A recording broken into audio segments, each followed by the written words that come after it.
Good day, everyone. Welcome to our report in EGS, Gender and Society. We are the Group 9 from BTVTED 1A.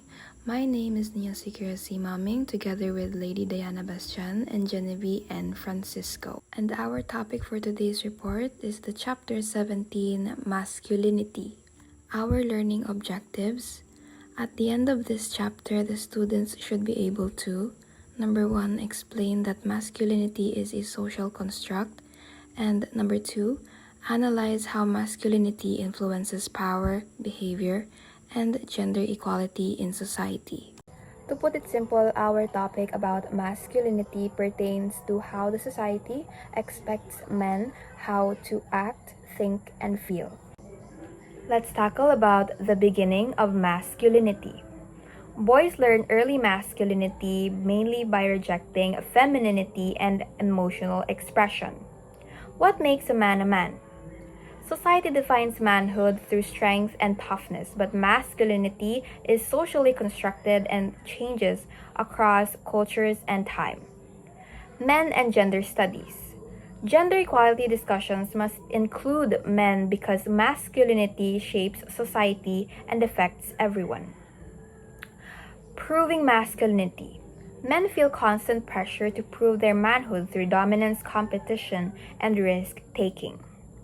Masculinity as homophobia. Masculinity is often defined by rejecting femininity, leading to the fear of being seen as weak or gay, resulting to homophobia. Masculinity as power. Masculinity is linked to control and authority, and silence about sexism helps maintain male dominance.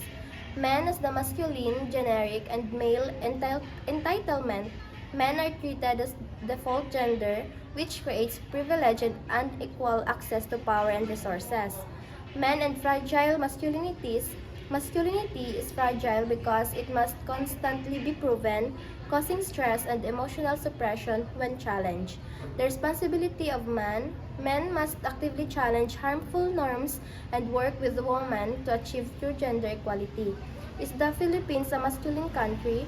Based on Hofstede's model, the Philippines leans toward a masculine culture that values competition, achievement, and success. So, here are the important terminologies or concepts that we need to remember.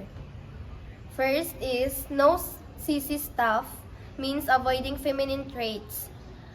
Sexism is discrimination based on gender.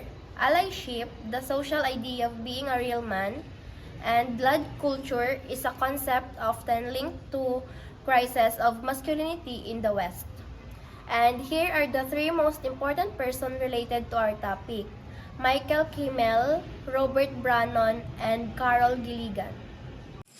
So good day everyone, I am Genevieve Francisco. So our topic is the topic of application and reflection of the topic. In the Philippines, many young men will pressure from their friends or barkadahan to act tough, hide their feelings, or take risks to prove they are real men. This is a clear example of toxic masculinity, where society unfairly tell men how they should behave. This pressure can affect their mental health, making some too afraid to ask for help or show emotion.